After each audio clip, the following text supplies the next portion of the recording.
Bonsoir à tous et merci de votre fidélité sans cesse renouvelée au programme de la télévision Shekina. Insécurité à Libreville, on en parle encore et toujours. Les populations payent malheureusement le lot tribut. Dans l'élément qui suit, vous entendrez le témoignage d'une jeune fille victime d'une tentative d'enlèvement par de présumés faux agents. La victime raconte sa mésaventure au cours de l'interview accordée à nos reporters tard dans la nuit. Entretien réalisé par Arnaud Mbabokon. Mademoiselle. Bonsoir. Alors, vous affirmez que vous avez été victime d'une tentative d'enlèvement par des policiers dans la nuit, c'est-à-dire à bord d'un taxi et le taximan, entre parenthèses, avec la complicité, vous ont détourné de votre trajectoire. Est-ce que vous pouvez me dire à peu près ce qui s'est passé? Il était 23h aux environs au niveau du feu rouge Nzanyon. J'ai arrêté un taxi en demandant 400 chantiers modernes une place. À bord du taxi, j'ai trouvé un homme assis devant avec le chauffeur. Je suis montée derrière. On était au niveau de la mairie et on a trouvé des gendarmes en train de faire leur boulot comme d'habitude. Et je remarque que le taximan se gare sans qu'on ait sifflé. Et je pose au taximan la question mais on ne vous a pas interpellé, pourquoi vous garez? Le taximan ne répond pas. Le gendarme s'avance et dit au taximan que non, monsieur, il y a quoi dans votre malle arrière? Là, il faut ouvrir la malle arrière. Mais je me rends compte que le taximan est en train de sourire avec le gendarme en question. Et quelques minutes après, le gendarme interpelle son collègue du gestuel de la main que viens. Après, ils ont contourné derrière la voiture. Quand ils contournent, ils ont ouvert la portière du derrière, là où j'étais assise. Moi, je me disais que c'était pour me dire de descendre et montrer mes papiers. Mais je m'aperçois que les deux gendarmes sont montés et ils ont commencé à me serrer tout d'un coup. Je dis, mais attends, qu'est-ce qui se passe? Il y a quel problème? J'essaye de foncer la portière où j'étais assise du côté du chauffeur. Le chauffeur avait déjà tout verrouillé. Donc, quelques minutes après, on était après la poste de la mairie. Nous sommes dans quel quartier? Nous sommes à la mairie, 6e arrondissement. D'accord. Quelques minutes après la poste de la mairie à Nzanyon, le gendarme assis à côté de moi, à ma gauche, prend le téléphone et appelle en disant que non, c'est bon, nous sommes derrière vous. Et tape le chauffeur en disant que conduis, vas-y vite, nous sommes pressés là, vas-y. Donc, je commence à paniquer dans la voiture. Et quand je panique, il y a un creux au niveau de la mairie là. Le taximan a ralenti, genre pour passer le creux. Donc, en face, il y a des bistrots tout au long de la route là. Un gars qui était debout là à la route remarque comment j'étais en train de m'agiter dans la voiture. Il vient, il regarde bien là où le chauffeur était assis et il voit que je m'agite. Il contourne vite. Le chauffeur voulait démarrer en vitesse, mais le gars a été tellement rapide. Il a ouvert la portière là où les policiers étaient assis. C'est comme ça que les policiers sont sortis et ont pris la fuite. Et quand ils prennent la fuite, moi aussi... Combien étaient-ils? Ils étaient à 2. Alors, à l'endroit où ils vous ont interpellé, combien y avait-il d'agents? Est-ce qu'il y avait seulement les deux qui sont montés dans le véhicule ou alors qu'il y avait d'autres? Non, là, j'ai pas fait attention, mais ils étaient quand même les deux que j'ai vus là. Parce que l'autre était assis et l'autre était debout. Donc, celui qui était debout interpelle celui qui était assis pour venir monter dans la voiture. Que allons, viens, c'est bon. Donc, on dirait que le taximan aussi était dans le plan, il était dans le coup avec eux. Donc, quand je réussis à m'échapper comme ça, le taximan gare et m'interpelle en disant que mademoiselle, où vas-tu? Reviens ici. Reviens, je te dis de revenir. Et les deux agents en ce moment? Et les deux agents ont pris la fuite. Oui, ils ont pris la fuite. Ils sont partis. Et c'est comme ça que moi aussi, je me suis mis du côté là où il y avait les bistrots et tout ça là, puisqu'il y avait du monde là, je me suis mise là. avec le gars qui m'a secouru en question en me disant que non, tu as eu la chance ma fille, c'est parce que j'ai vu ce qui s'est passé. Mais ils allaient t'amener vraiment, tu allais subir un sale quart d'heure. Les policiers, il m'a demandé si je n'ai pas regardé la face des policiers. J'ai dit non, tout cela, je n'ai pas eu à le faire. Je n'avais pas vraiment de temps pour regarder la face des policiers puisque j'étais déjà perturbée, j'avais peur. Et il était à peu près quelle heure? Il était minuit 23h. Et les policiers en question étaient dans leur mission de routine, patrouille de nuit, bien? Patrouille de nuit. D'accord. Et la suite après? Mais après ça, le taximan, il a foncé. Toujours avec le gars que j'ai trouvé dans la voiture. Il a foncé avec la portière ouverte. Il est parti d'une vitesse vraiment, je ne sais pas, comme s'il se reprochait de quelque chose. Il a démarré, boum. Il est parti, c'est là où... Même pour prendre un autre taxi, je n'avais même plus le courage. Donc j'étais debout là à la route. Avec le monsieur en question qui m'a secouru, j'étais là debout à la route, je n'arrivais même plus à prendre un autre taxi. C'est comme ça que un papa qui venait de nulle part s'est garé. Il m'a embarqué dans sa voiture et il m'a déposé à la maison en m'expliquant que la vie, vraiment c'est comme ça. Parce que ces gendarmes-là, ce sont des faux gendarmes qui ont été recrutés vraiment, c'est pour foutre. Les policiers ou les gendarmes? C'était, je sais pas, ils avaient la même tenue que les gars qui travaillent au pénitencier, mais en bleu. D'accord. Bleu, le bleu tend vers la tenue de la police? Oui, effectivement. D'accord, merci beaucoup. Ce témoignage, qui n'est pas un cas isolé, devrait interpeller les autorités chargées de la sécurité des biens et des personnes. Autre fait d'actualité, il s'agit des mesures d'austérité budgétaire prises par le gouvernement, lesquelles mesures risquent de provoquer une levée de bouclier social avec les syndicats qui contestent déjà ces ajustements annoncés. Le cas du syndicat des agents du ministère des Travaux publics réunis ce matin en Assemblée générale. Reportage. Ils étaient tous présents, les responsables des syndicats appartenant au bloc dynamique unitaire, à l'Assemblée générale des agents du ministère des Travaux publics, de l'équipement et de la construction. Une rencontre qui avait pour but de fustiger les récentes mesures d'austérité budgétaire prises par le gouvernement. Des mesures jugées de tous les maux pouvant traduire la difficulté de l'usage de celles-ci. Ce qui nous réunit ce matin, c'est des mesures que nous avons jugées superfétatoires, incongrues, dithyrambiques et difficiles, n'est-ce pas, à observer par les agents de l'État que nous sommes. Il y a ce qu'on appelle les actifs et les passifs. L'administration, c'est une continuité. Nous avons eu un tête-à-tête avec le responsable ministère. Et qui, vous savez, lorsqu'on ne vous rassure pas véritablement, vous êtes obligé de descendre vers la base pour aller demander la conduite à tenir. C'est ce qui fâche aujourd'hui. Parce que nous sommes habitués le plus souvent à ces promesses, ça va se faire, ça se fera, et au finish, nous n'avons pratiquement rien. Selon Jean-Rémy Yama, président de la dynamique unitaire, ces mesures s'assimilent à celles qui étaient inscrites dans l'ordonnance 016, dont la DU s'est farouchement opposée. Ils ont pondu la loi, enfin disons l'ordonnance 016. On s'est levé pour lutter contre cette ordonnance.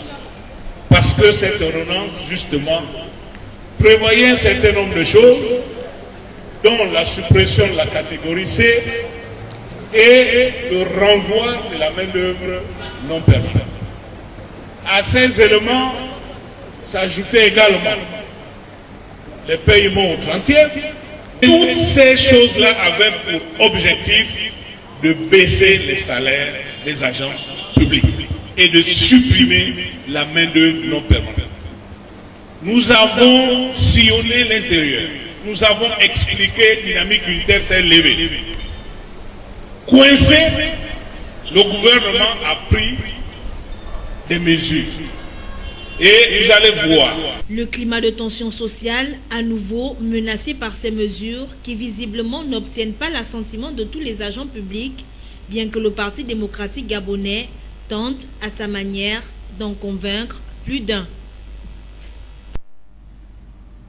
Toujours sur le front social avec cette grève du Sinatra CGC, 14 agents sur les 30 grévistes ont été licenciés et 4 autres ont mis à pied conservatoire. C'est pour l'instant le bilan de la répression de la direction du Conseil gabonais des chargeurs suite à la grève lancée par le Sinatra CGC. Les membres de ce syndicat ont à cet effet tenu un point de presse pour dénoncer les abus d'autorité de leur hiérarchie. Pierre Parfait, Badikumbu.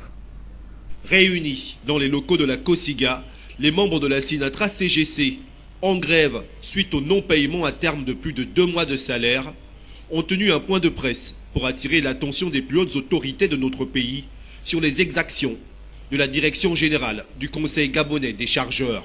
Transformation de l'entretien préalable en une tribune de victimisation ou de matraquage moral et de lynchage psychologique des grévistes. Blocage des comptes bancaires des 20 grévistes, ou on va dire des 20 licenciés. Licenciement de 14 grévistes sur 30 inscrits dans la liste noire de notre direction générale. Et mise à pied conservatoire des 4 travailleurs protégés. Refus par notre direction générale d'intégrer les représentants des travailleurs au CGC après le rejet de l'inspecteur du travail de lever notre protection et l'échec de leur recours en annulation de la dite décision introduite auprès du ministre du Travail. Saisine du juge de référé d'heure en heure pour démanteler le Sinatra CGC. Citation directe pour en découdre avec 6 grévistes et les envoyer croupir en prison. Déclaration ostentatoire de la direction générale du CGC de la mise en filature des grévistes. Remise en cause des points de vue des services techniques, inspection du travail, et refus systématique des conseils des autorités administratives, c'est-à-dire les orientations du ministre de tutelle et les directives de monsieur le ministre du Travail. La direction générale du CGC reste déterminée à mettre un terme au contrat de travail des grévistes, prévus être licenciés pour avoir mené une grève illicite, malgré l'injonction de sa tutelle de renoncer à cette initiative. Craignant que les manœuvres d'intimidation de leur hiérarchie pour briser leur mouvement de grève ne virent à la violation flagrante des dispositions légales, si rien n'est fait pour protéger les victimes de la discrimination dont les licenciements ont été prononcés courant avril et mai 2018, le Sinatra CGC appelle à l'arbitrage de la COSIGA. En politique, l'Union du peuple gabonais s'implante davantage dans la ville de Port-Gentil à travers une série d'installations des cellules. L'UPG, plus déterminé que jamais, voudrait tirer son épingle des législatives à venir. Reportage. Débuté par une prière, c'est en présence de la vénérable Christine Moussunda du 2e siège de la commune de Port-Gentil, venue de la capitale administrative gabonaise et du coordinateur fédéral en chef de l'UPG, l'Union du peuple gabonais, que s'est tenue l'installation des 4 cellules d'Iboti, Issamou, Oreti et Solidarité, dirigées par Kumba Guy Alain, Ngoma Philibert, Don Biyogué et la délégation du 2e arrondissement de la cité de l'Or Noir, présidé par Dzogué Marcelin. Avec le président, je vous installe à votre poste de président de la cellule Issamou du 2e arrondissement de la commune de Port-Gentil. Ensuite, le responsable de la délégation du 2e arrondissement a tenu cette allocution. Nous, militants fraîchement installés, sont plus que jamais engagés de poursuivre le combat que nous a laissé notre frère héros. J'ai cité le président Père Mamboudou. Cette détermination nous ronge depuis des lustres. Aujourd'hui, nous voulons confirmer cette adhésion totale à l'Union du peuple gabonais. Au terme de ces installations, le coordinateur de ce parti historique, UPG, l'Union du peuple gabonais, a tenu cette importante communication. La fédération vous fait des pressantes recommandations. À l'heure où nous parlons du renouvellement de l'Assemblée nationale, nous vous faisons de pressantes recommandations. Allez-y vous faire inscrire sur les listes électorales. L'heure est arrivée au changement. Aujourd'hui, soyons déterminés. Déterminés parce que tout simplement, nous ne poursuivons pas le mythe de la cause perdue, mais nous luttons pour notre liberté. Même chose pour la sénatrice qui a exhorté les femmes de l'UPG à devenir désormais des femmes responsables. Soyons déterminés, vous voici rentrés à l'UPG. Ce n'est pas pour venir blaguer, ce n'est pas pour venir se balader. Ne soyez pas des femmes qui aujourd'hui on vous voit à gauche, demain on vous voit derrière, après-demain on vous voit à droite. Soyez déterminés. Une femme est responsable, responsable d'une famille, responsable de sa maison, responsable aussi à l'extérieur. Montrez le bon exemple. Cet événement s'est achevé avec la remise de certains présents aux compatriotes de l'Union du peuple gabonais. Entre-temps, les militants du Parti démocratique gabonais étaient, eux, réunis pour un compte rendu de la rencontre entre le secrétaire général du dit parti et les responsables provinciaux. Nous sommes toujours à Port-Gentil. Retrouvons nos confrères de Média Plus. La présente rencontre des camarades PDGistes de l'Euromaritime se tenait quelques semaines après la séance de travail entre le secrétariat exécutif du Parti démocratique gabonais et l'ensemble des responsables nationaux, provinciaux, communaux et départementaux du parti.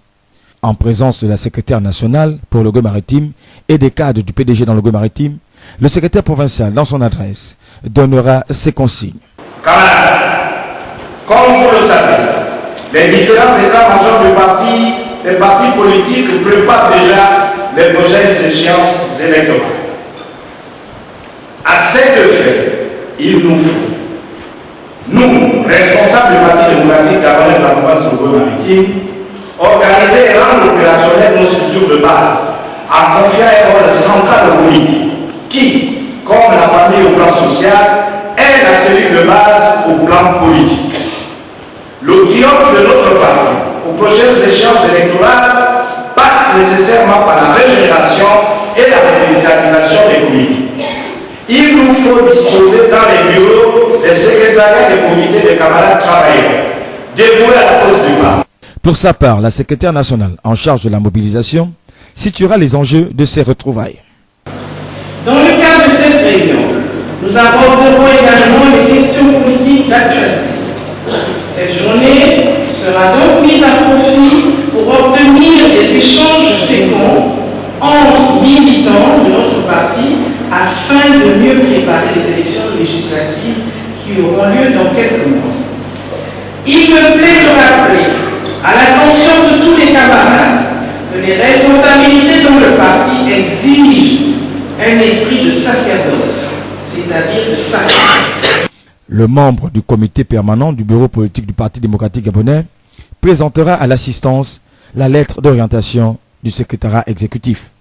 Il s'agira pour nous de faire des choix qui garantiront le maximum de chances de réussite à notre parti lors des échéances politiques à venir. Et enfin, concernant la question centrale du militantisme et du financement des activités du parti, la note d'orientation insiste sur la nécessité d'être à jour de ces cotisations pour être membre du collège ne dépend pas de consensus.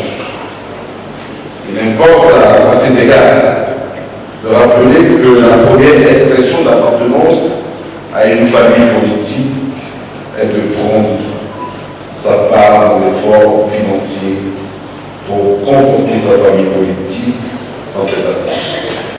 Enfin, le compte-rendu des travaux de la rencontre entre le secrétaire général et les responsables provinciaux par le secrétaire provincial Richard Albert Oyembo et l'exposé sur les finances par la trésorière provinciale Lucide Akera-Kenenge ont constitué la trame de cette rencontre.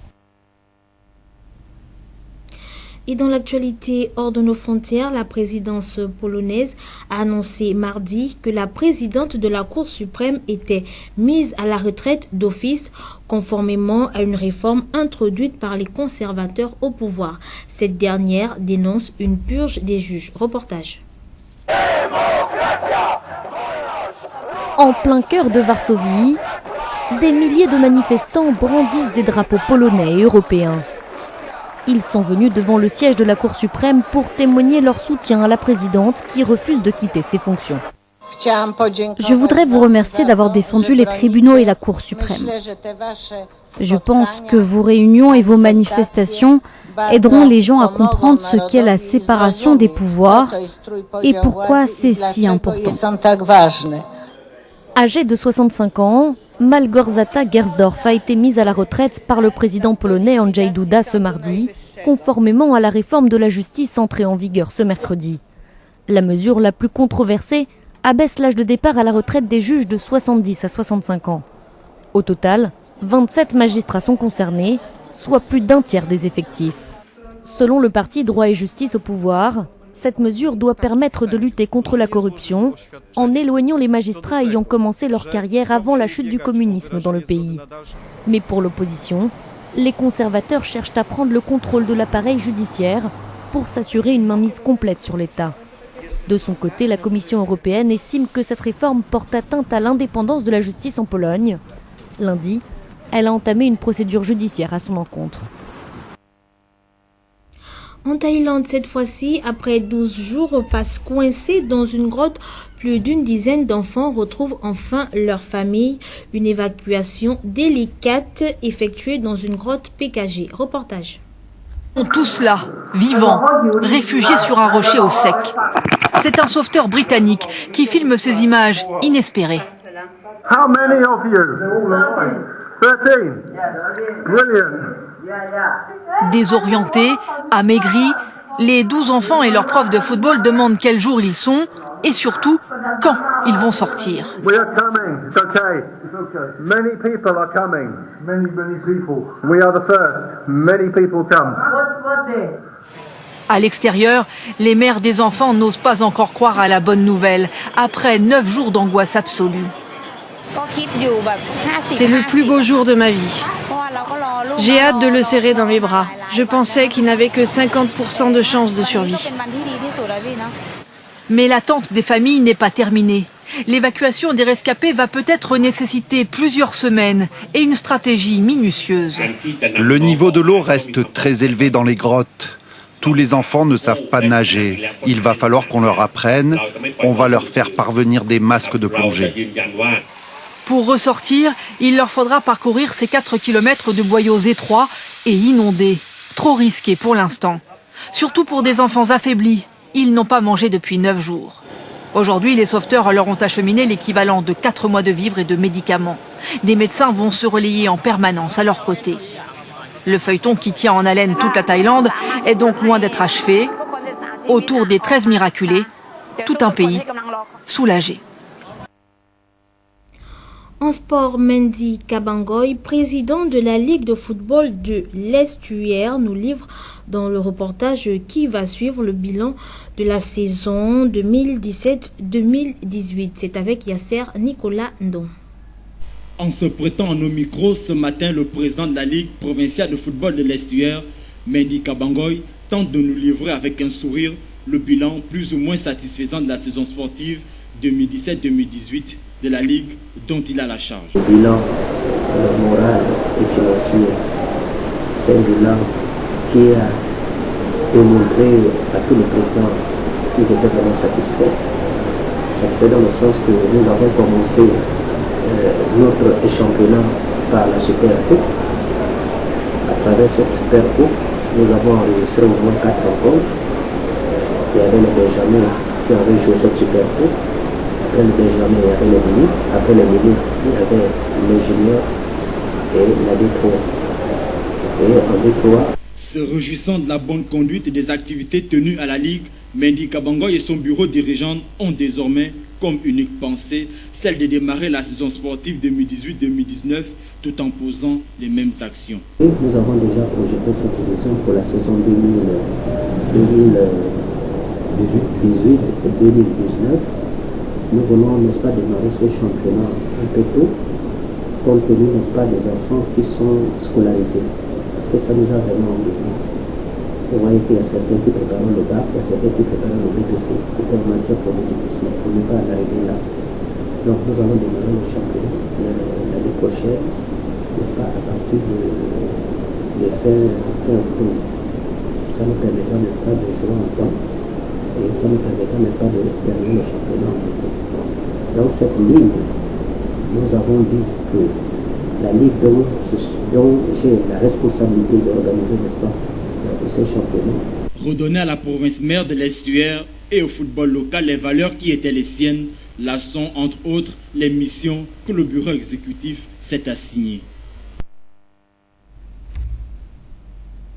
Début du Tour de France 2018, ce sont 22 écuries qui se donnent rendez-vous à partir du 7 juillet prochain pour la 105e édition du Tour de France cycliste sur une distance de 3329 km découpée en plus d'une vingtaine d'étapes. Pour cette édition, le cycliste britannique Christopher Froome essaiera de conserver son titre acquis en 2017. Reportage. Les cyclistes se donnent rendez-vous pour la 105e édition du Tour de France qui débute dans quelques jours à Noirmoutier, Nîmes. 22 jours de compétition sur une distance de 3329 km. Au menu, 21 étapes pour 22 écuries provenant de la World Team avec 18 équipes et des équipes continentales professionnelles en nombre de 4.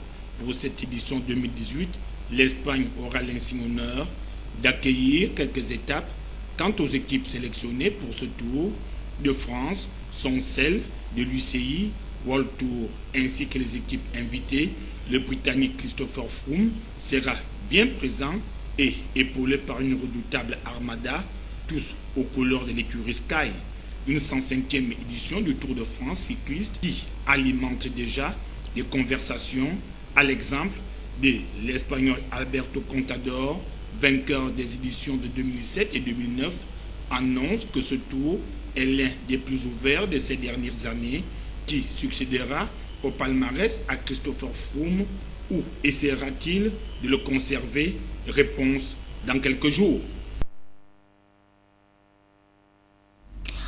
Après ce journal, vous suivrez votre émission Le Politique avec Arnaud Mba-Bokung qui reçoit ce soir le président de la Dynamique Unitaire Jean-Rémy Yama sur la question des mesures d'austérité budgétaire prises par le gouvernement. C'est la fin de ce journal. À très bientôt pour une nouvelle page d'information.